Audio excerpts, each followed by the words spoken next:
주인 없는 땅, 무주지. 우리가 알고 있는 대표적인 무주지라고 하면 남극이 있죠. 우리 인류가 탄생한 이후부터 항상 더 넓은 땅을 차지하기 위해 전쟁을 하고 현재도 이 땅은 내 땅이다 하면서 갈등을 겪고 있는 나라가 많은데 여기 아주 특이한 영토 분쟁 지역이 존재합니다. 바로 비르타윌. 이곳은 이집트와 수단 사이에서 벌이고 있는 분쟁 지역으로 이 땅은 서로가 가지려 하지 않습니다. 배려하는 마음씨가 너무 충만해서 괜찮아, 너네 나라 영토에 라는 뉘앙스로 싸우고 있죠. 그렇다면 과연 이 땅은 도대체 어떤 이유로 서로 가지려 하지 않는 걸까요? 오늘은 이 내용을 한번 이야기해볼까 합니다. 자, 오늘 저와 함께 살펴볼 지식 가이드는 비운의 땅, 비르타윌입니다. 배고픔과 질병에 시달리지만 무한한 성장 가능성을 지닌 대륙 아프리카. 과거 유럽은 아프리카를 아시아나 아메리카로 가는 경유지로 쓰거나 흑인 노예 공급처로 사용하는 것 말고는 그렇게 큰 관심을 두지 않았어요. 말도 안 통하는 원주민들이 거센 반발을 하고 말라리아 같은 풍토병이 위협하고 애초에 날씨도 너무 덥고 황량하다 못해 척박한 환경이었으니까요. 이로 인해 유럽 사람들은 아프리카 해안만 왔다 갔다 할 뿐이었는데 17세기 이후 그토록 잘 나가던 에스파냐와 포르투갈의 영향력이 점차 몰락한 길을 걷게 되었죠. 이에 반면 프랑스에는 혼돈 속에 나타난 시대의 영웅 나폴레옹이 등장하면서 영향력이 확대되었습니다. 게다가 이베리아 반도 전쟁이 시작된 이후에는 독립각을 보고 있던 중남미 식민지들이 줄줄이 독립을 하기도 했죠. 이 말은즉 유럽 열강들이 빨대로 꼽았던 식민지가 줄어들었다는 건데 어느 날 영국에서 사회 경제적인 구조에 변화가 일어나게 됩니다. 네, 산업혁명이죠. 산업혁명 이후 유럽은 엄청난 속도로 경제를 발전시켰어요. 이로 인해 각종 물건들을 찍어내는 속도가 눈에 띄게 달라졌습니다. 그러니까 약간 애니콜, 롤리팝 폰 쓰다가 갤럭시, 아이폰 같은 스마트폰을 쓰는 느낌으로 말이죠. 그런데 이 유럽 내수 시장에서 소화할 수 있는 양은 분명 정해져 있거든요. 이전까지는 소화할 것 다 소화하고 남은 걸 식민지나 다른 대륙으로 보내서 야, 너도 한번 이거 먹어봐 느낌으로다가 시장을 넓혀갔는데 산업혁명 이후 생산력이 너무 순식간에 늘어나다 보니 감당이 안 되기 시작합니다. 결국 배가 터지기 직전인 유럽 열강 중에서도 좀 친다 싶은 영국과 프랑스가 한자리에 모여 생각을 해봤어요. 일단 인도는 영국이 이미 단물을 다 빨아먹었고 중화사상 세게 박힌 중국이랑 무역하면 적자만 나고 그렇다고 일본한테 수출해보려 하니까 당시 에도시대 쇄국 정책으로 마이웨이를 달리고 있다 보니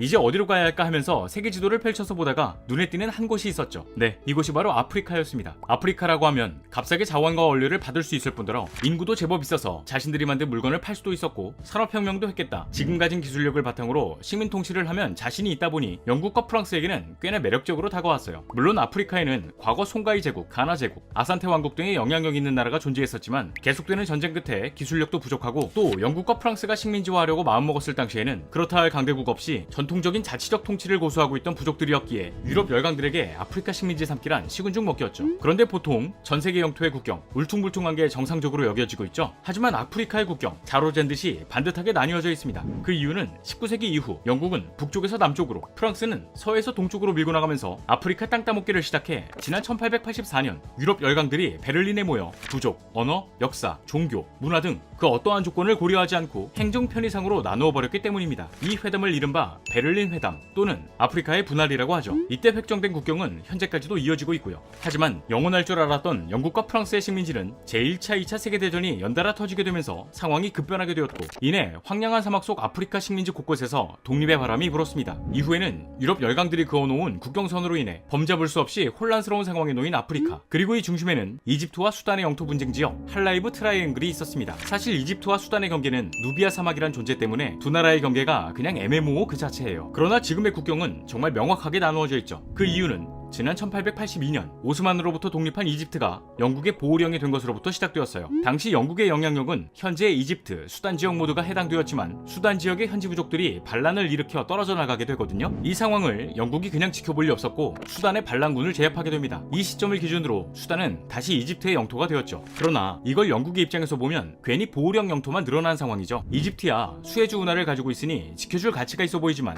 수단은 상하 좌우 아무리 살펴봐도 보호령으로서 일만 늘게 할 뿐 막 그렇게 메리트가 없어 보였어요. 사실 영국은 보호령보다는 식민지가 더 가지고 싶었거든요. 결국 영국은 이집트에게 수단을 나누어 먹자라는 제안을 한 뒤 1899년 영국과 이집트 합의하에 북위 22선을 기준으로 국경을 획정해버립니다. 그렇게 수단은 영국과 이집트가 공동 통치하는 것으로 마무리되는 듯 했죠. 하지만 1902년 영국이 아무리 생각해봐도 이건 좀 아니었는지 국경을 살짝 조정하거든요. 이때 대충 일자로 쭉 그어놨던 국경선 끝에 할라이브 지역을 수단에게 넘겨줬어요. 이 지역이 당시 이집트의 수도 카이로보다 이집트가 수단의 수도인 하르툼에 더 가까웠기 때문에 하르툼에 있는 영국 총독의 관할하에 있는 것이 영국 입장에서는 더 쉬웠거든요. 또 같은 시기 바로 옆 조그마한 땅을 모래구덩이 파듯 떠가지고 이집트의 영토로 편입시키는데 이 모양이 마치 깊은 우물을 닮은 것 같다고 해서 아랍어로 비르타윌이라고 부르기 시작했죠. 그리고 1922년 이집트가 독립을 하게 되고 수단은 여전히 이집트와 영국의 영향 아래 공동 통치를 받고 있었습니다. 그런데 제2차 세계대전이 끝난 이후 전 세계 패권이 미국으로 넘어가게 되면서 막강했던 영국의 힘이 서서히 빠지기 시작했어요. 또 엎친 데 덮친 격으로 1952년 7월 23일에는 육군 장교였던 무하마드 나깁과 가말 압델 나세르가 이집트 혁명을 일으켜 이집트 정부를 통제해버렸죠. 결국 영국과 이집트 모두 내 집 살림하기 바빠지면서 1956년 수단을 독립시키는 것으로 합의를 보게 됩니다. 자, 이제 둘 다 영국 손에서 벗어나 독립했겠다. 앞으로 잘 먹고 잘 살아보자는 것이었으면 얼마나 좋았을까. 이때부터 본격적인 할라이브 트라이앵글 지역 분쟁이 시작되었습니다.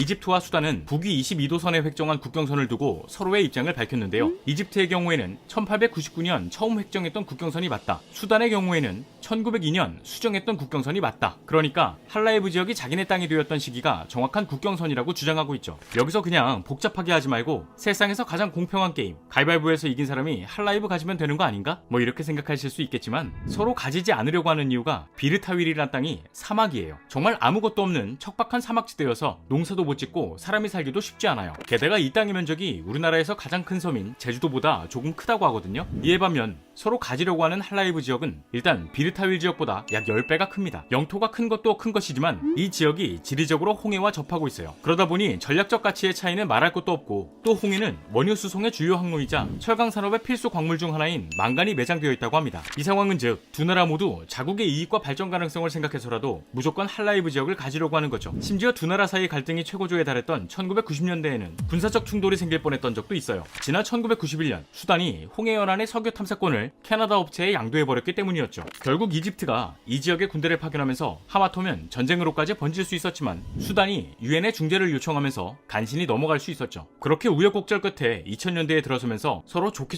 가자, 평화롭게 해결해보자는 의지를 밝혀 군대도 철수하면서 잠잠해지긴 했지만 여전히 할라이브 지역을 가지기 위해서 비르타윌 지역을 포기하겠다는 입장은 굽히지 않고 있죠. 그리고 현재 할라이브 지역은 이집트에서 실효적 지배를 하고 있습니다. 수단은 남수단과 분리될 정도로 내부 사정이 좋지도 않았고 애초에 수단 국력이 이집트와는 많은 차이를 보이고 있었기 때문이에요. 결국 할라이브 지역은 이집트가 각종 인프라를 건설하면서 지역의 소유권을 주장하고 있는 나라가 있는 반면 비르타윌 지역의 경우에는 두 나라 모두 자기 나라의 영토임을 주장하지 않아서 국적이 없는 땅, 무주지가 되어버렸죠. 그런데 지난 2014년 비르타윌 지역에서 북수단 왕국을 선포했다는 소식이 들려왔거든요. 이 왕국의 왕은 미국 버지니아주의 한 시민이자 광부였던 제레미야 히튼이란 사람이었습니다. 알려진 바에 따르면 히튼의 딸이 공주가 되는 게 꿈이었는데 공주가 되려면 아버지가 왕이 돼야 했으니 비르타윌 지역이 무주지라는 소문을 듣고 여기에다 진짜 왕국을 세워버렸던 거죠. 물론 이 왕국이 국제사회에서 인정을 받기엔 실현 가능성이 없다고 봐야겠지만 이집트에서는 이 북수단 왕국을 정식 국가로 승인하겠다는 입장을 밝혔다고 해요. 이건 그냥 이집트 측에서 비르타윌은 우리 땅이 아니라는 것을 공고히 하면서도 수단의 굴욕을 선사하는 행동이 아니냐라는 평가를 받고 있죠. 과연 이 땅의 주인이 어떤 나라가 될지 아니면 계속 무주지로 남아 또 다른 주인이 등장하게 될지 지켜봐야 할 것 같습니다. 자, 오늘의 영상은 여기까지입니다. 다음에 또 다른 안내서로 찾아뵙도록 하겠습니다. 지금까지 지식가이드였습니다. 감사합니다.